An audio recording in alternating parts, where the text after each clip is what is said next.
Andrea, நான் சின்ன வயசில் பீச்சில் சிலை பார்த்தேன், அப்புறம் ஆண்ட்ரியாவை பார்த்தேன். அப்படியே தான் இருக்குது ரொம்ப வருஷமாக. You look same. அது எப்படின்னு தெரிலமா. அது உங்களெல்லாம் கூப்பிட்டு வந்து ஃபாரின்லேருந்து ஆளுங்க வந்து இன்டர்வியூ எடுக்கணும். எப்படி இத்தனை வருஷம் அப்படியே இருக்கிறீங்க? சந்திராவை பார்த்த மாதிரி தான் இருக்கீங்க.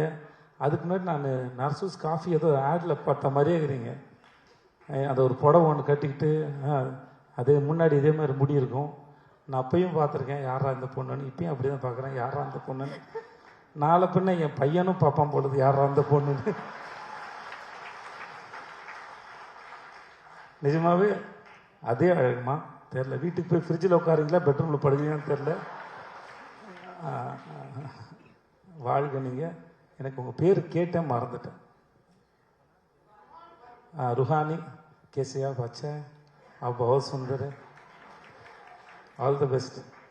மற்றபடி எல்லாருக்கும் எனக்கு நேரம் இல்லாதனால நீங்கள் எல்லோரும் நல்லா இருங்க. நான் கிளம்புறேன் சார். வெற்றி சார் என்னை கூப்பிட்டது ரொம்ப நன்றி சார். எனக்கு அந்த ஐட்டம் சாங் ரொம்ப பிடிச்சிருந்தது சார். சார் நீ தான் இந்த உங்கள் கை தட்டிங்கன்னா உங்கள் எல்லாரும் தான் பிடிச்சின்னு அர்த்தம். என்னால் ஏமாற்ற முடியாது, நானே ஏமாத்துப்பேன். ஆனால் சார் வாழ்த்துக்கள். அவனுக்கு ரொம்ப சந்தோஷம். கார்டு எடுத்த போது பார்த்தது நீ தான் பண்ணேன்னு சொன்னாங்க. ஒரு நாளில் பண்ணேன்னு சொன்னாங்க. வாழ்த்துக்கள் சார். அவனை பார்க்கல சந்தோஷம். வாழ்த்துக்கள். Thank you so much. GV sir, இது வரைக்கும் நான் எந்த படம் கேட்டாலும் எனக்கு வந்து பண்ணுறேன்னு ஒத்துக்கிட்டதே இல்லை. Thanks GV sir. ஆனால் ஒரு முறை சொல்லுவார் என்னை கூப்பிடுங்க சார்னு. தெரில ஏன் அப்படி பண்ணுறீங்க எனக்கு தெரில சார். தெரில. ஏன்னா மேடை ஏறி சொன்னால் நீங்களும் எனக்கு பண்ணுறேன்னு சொல்கிற மாதிரி மூஞ்சி வச்சுப்பீங்க. நல்லா சொல்லிட்டேன் நான். இல்லை நான் இது வரைக்கும் கேட்டதில்லை. நான் சும்மா தான் சொன்னேன். உங்களுக்காக தான் போய் சொன்னேன் இப்போ நான். Thank you sir. நெல்சன், எனக்கு உங்களோட ஸ்பீச் எப்பவுமே ரொம்ப பிடிக்கும் தெளிவா. And thanks. உங்களை பார்க்க நீங்கள் நடித்தது நான் ரொம்ப சந்தோஷப்பட்டேன் சார். சொன்னேன்ல சார், நான் ஃபஸ்ட் டைம் பார்த்தம்போதே ரிலீஸ்க்கு முன்னாடி அரசனுடைய இதை நான் பார்த்தேன்.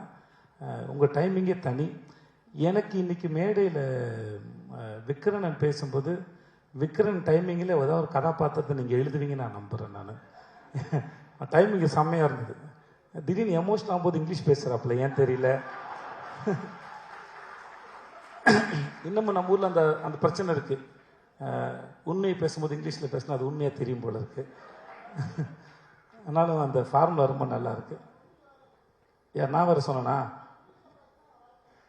நான் அவர் சொல்லியிருக்கேன் இங்கிலீஷில் பேசினா வேலை செய்ய மாட்டேன்னு சொல்லியிருக்கேன் நான். எனக்கு தெரியல. ஆனால் நான் அவரை ரிஜெக்ட் பண்ணான்னு தெரியல, இல்லை மேடை ஏறி ஏதாவது எனக்கு சொல்கிறாரான்னு தெரியல. என்ன காரணம்? பேமெண்ட் அதிகமாக கேட்டிருப்பீங்க. Okay, thank you. ட்ரெண்டை ஃப்ரெண்ட் ஆக்கிக்கோங்க. தந்தி டிவியின் சப்ஸ்கிரைபர்ஸ் அண்ட் ஃபாலோவர்ஸ் குடும்பத்தில் நீங்களும் இணையுங்க.